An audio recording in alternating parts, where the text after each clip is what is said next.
அடுத்தது 15வது கேள்வி.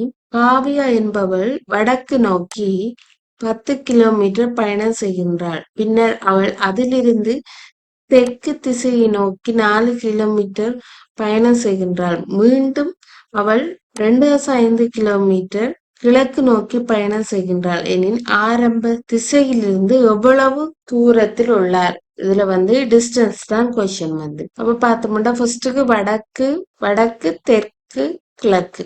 ஃபர்ஸ்ட்டுக்கு வடக்கு நோக்கி போறாங்க. அடுத்தது ஃபர்ஸ்ட்டுக்கு வடக்கு நோக்கி 10 போறாள். பிறகு தெற்கு நோக்கி 4 வரா. அப்ப இவிட 6 கிட்ட நிப்பாள். திரும்பி கிழக்கு நோக்கி 2.5 போறாள். சரியோ? இங்க கேள்வி இந்த டிஸ்டன்ஸ் இந்த எக்ஸ் இவ்வளவுன்றது. இதுக்கு நம்ம பைதாகரஸ் தேற்றம் போடணும். எக்ஸ் தான் கேள்வி. எக்ஸ் இதுதான செம்பக்கம். செம்பக்கம் ஈக்குவல் வர்க்க மூலம். இது 6. டோட்டல் 10. இதுல 4 போச்சுண்டா இது 6 கிலோமீட்டர். 6ന്റെ வர்க்கம் பிளஸ் 2.5ന്റെ வர்க்கம் 36 சக 6.25 கூட்டுனோம்னா 42.25. விட 6.5 கிலோமீட்டர் தான் விட. பாப்போம் எந்த விட 6.5 கிலோமீட்டர் ஏ விட. 16வது கேள்வி. 6க்கு கிழக்கில் மற்றும் டிக்கு வடக்கில் எச் உள்ளது. 6க்கு கிழக்கில் டிக்கு வடக்கில் எச் உள்ளது. 6ஐ பொறுத்து 6ல இருந்து பார்க்கும்போது டி எந்த திசையில் இருக்கும் தான் கேள்வி. 6க்கு வடக்கிலையும் டிக்கு 6க்கு கிழக்கிலையும் டிக்கு வடக்கிலையும் எச் இருக்கு. 6ல இருந்து பார்க்கும்போது இந்த டிரெக்ஷன் என்ன? தென்கிழக்கு. விட இருக்கான்னு பார்ப்போம். தென்கிழக்கு. எஸ், டி விட. 17வது கேள்வி. ரஃபிக் என்பவர் மேற்கு திசையை நோக்கி 80 மீட்டர் நடக்கின்றார். பின்னர் வலம்புறம் திரும்பி 20 மீட்டர், மீண்டும் வலம்புறம் திரும்பி 35 மீட்டர் செல்கின்றார். கடைசியாக மீண்டும் வலம்புறமாக திரும்பி 20 மீட்டர் சென்று தனது இலக்கை அடைகிறார் எனில் புறப்பட்ட இடத்திலிருந்து எவ்வளவு தூரத்தில் நிற்கின்றார்? அப்ப இதுல கொஸ்டின் டிஸ்டன்ஸ் என்னன்றதுதான் கொஸ்டின். ஓகே, இதுல வரைபடத்தை பார்த்தோம்னா மேற்கு மேற்கு போய் வலம்புறம் ஃபுல்லாவே வலம்புறம் தான். ஓகேயா? மேற்கு 80 மீட்டர் போய் இதுல வலம் மேல் இந்த சைட்டு 25 மீட்டர், திரும்பி வலம் இந்த சைட்டு 35 மீட்டர், திரும்பி வலம் இந்த சைட்டு 25 மீட்டர். அப்ப இதுதான் வர்ற இறுதி புள்ளி. இறுதி புள்ளிக்கும் தொடக்க புள்ளிக்குமான டிஸ்டன்ஸ் என்னன்னு பார்த்தோம்னா இது டோட்டல் 80 இது 35. சோ இது 45. அப்ப விட சி 45. 18வது கேள்வி. ஒரு மனிதன் தன் தலையை கீழே ஊன்றி கால் 2ஐ மேலே உயர்த்தி யோகா செய்து கொண்டிருக்கின்றார். அவரது முகம் மேற்கு நோக்கி இருந்தால் அவரது இடக்கை எந்த திசையை நோக்கி இருக்கும்? முகம் யோகா செய்யக்குள்ள முகம் மேற்கு திசையை நோக்கி இருந்தால் அவரது இடக்கை எத்திசையை நோக்கி நிற்கும். வரைபடத்தை பார்ப்போம். அப்ப ஒரு முகம் இந்த பக்கம் இருந்துச்சுண்டா அவர் இடக்கை வடக்கு நோக்கி இருக்கும். விட வடக்கு இருக்கான்னு பார்ப்போம். 4வது விட ஏ. 19வது விட PQRST என்ற 5 கிராமங்கள் ஒன்றுக்கொன்று அருகாமையில் அமைந்துள்ளது. பி என்ற கிராமம் கியூக்கு மேற்காகவும், ஆர் என்பது பிக்கு தெற்காகவும், டி என்பது கியூக்கு வடக்காகவும், எஸ் என்பது டிக்கு கிழக்காகவும் இருந்தால் ஆர் என்பது எஸ்ஸுக்கு எந்த திசையில் இருக்கும்? அப்ப ஒவ்வொரு பாயிண்ட்ஸா நம்ம மார்க் பண்ணணும்.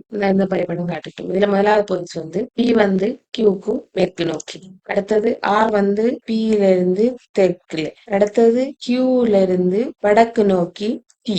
அடுத்தது பியில இருந்து கிழக்கு நோக்கி எஸ். இப்ப எஸ்ல இருந்து பார்க்கும்போது ஆர் எந்த திசையில இருக்கு? தென்மேற்கு திசையில இருக்கு. பாப்போம், இதுதான் கொஸ்டின். எஸ் ஆர் என்பது எஸ்ல இருந்து பார்க்கும்போது இந்த திசையில் இருக்கு, தென்மேற்கு திசையில் இருக்கு. சி விட. 20வது கேள்வி. ராதிகா வீட்டிலிருந்து தெற்கு நோக்கி 50 மீட்டர் நடந்து இடப்புறம் திரும்பி 20 மீட்டர் நடந்து பிறகு வடக்கு நோக்கி 30 மீட்டர் நடந்த பிறகு அவளுடைய வீட்டை நோக்கி நடக்க துவங்குகிறாள் எனில் அவள் எத்திசையை நோக்கி கொண்டிருப்பாள். வீட்டுல இருந்து வலிக்கிறாங்க. வலிக்கிட்டு ஃபர்ஸ்ட்டுக்கு தெற்கு, பிறகு இடம், பிறகு வடக்கு. ஓகே, இதுக்கான வரைபடத்தை பார்ப்போம். தொடக்க புள்ளி என்ற அவளோட வீடு. வீட்டுல இருந்து தெற்கு, இதுல வலம் இந்த சைட்டு, அப்ப இடம் தானே திரும்புறாங்க இது. அது பிறகு திரும்பி வடக்கு நோக்கி. இதான் இறுதிப்புள்ளி. சரியோ? இதுல இருந்து வீட்டை போகணும்னா இந்த டிரெக்ஷன்ல போவாங்க. வடமேற்கு திசையில போவாங்க. வடமேற்கு திசையில போவாங்க. விடைய பார்ப்போம். வடமேற்கு திசை. 21வது கேள்வி. ஏ என்பவர் பிக்கு 40 மீட்டர் தென்மேற்கு திசையில் உள்ளார். சி என்பவர் விக்கு 40 மீட்டர் தென்கிழக்கு திசையில் உள்ளார் எனின் சி என்பவர் ஏக்கு எந்த திசையில் உள்ளார்? இதுக்கான வரைபடத்தை பார்ப்போம். ஏ என்பவர் தென்மேற்கு திசை 40லும், சி என்பவர் தென்கிழக்கு திசை 40லும் இருப்பாங்க. இதுல கொஸ்டின் சி என்பவர் ஏக்கு எந்த திசையில் இருப்பார்? கிழக்கு திசை. விட இருக்கான்னு கிழக்கு திசை இருக்கு. முதலாவது விட. அடுத்தது 22வது கேள்வி.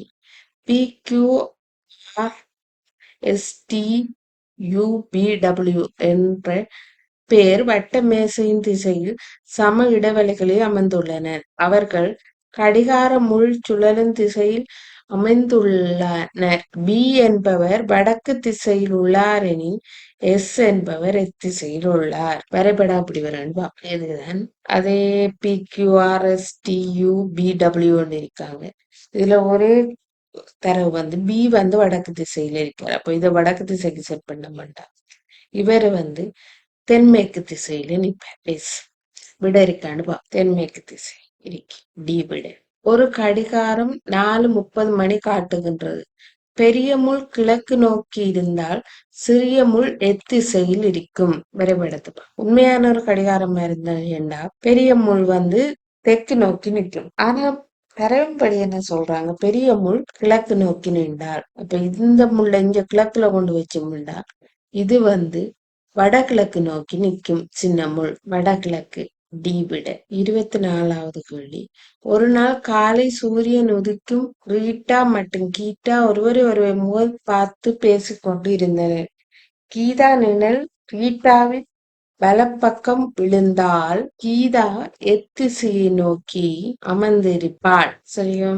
இதுல ஒரே பாயிண்ட் பார்த்தோம்டா கீதாவின் நிழல் ரீட்டாவின் வலப்பக்கம் வேண்டா. அப்ப கீதாவின் நிழல் கீதாவுக்கு எந்த சைட்ல விடுது? இடப்பக்கம் விடுது. அப்ப காலை சூரியன். அப்ப இவள் எங்க இடப்பக்கம் பண்ணக்குள்ள சூரியன் கிழக்குல உதிக்கும். இப்ப இவளோட நிழல் மேற்குல விடுது. சரியோ? அப்ப இவ எங்க பார்த்து நிப்பா? கீதா திசையை நோக்கி நிப்பாள் மேல. கீதா வடக்கு திசையை நோக்கி நிப்பாள். நம்ம வரைபடத்தை ஒருக்கா பார்ப்போம். நிழல் இடப்பக்கம் விழுது, சூரியன் இந்த பக்கம் வைக்க. அப்ப எந்த திசையை பார்த்து நிப்பாள்? வடக்கு நோக்கி. அப்ப விட தேங்க்யூ. ஏதாவது கொஸ்டின் இருக்கேன்டா கமெண்ட்ல கமெண்ட் பண்ணுங்க. நான் நெக்ஸ்ட் வீடியோல உங்களுக்கு அதை அப்லோட் பண்றேன். தேங்க்யூ.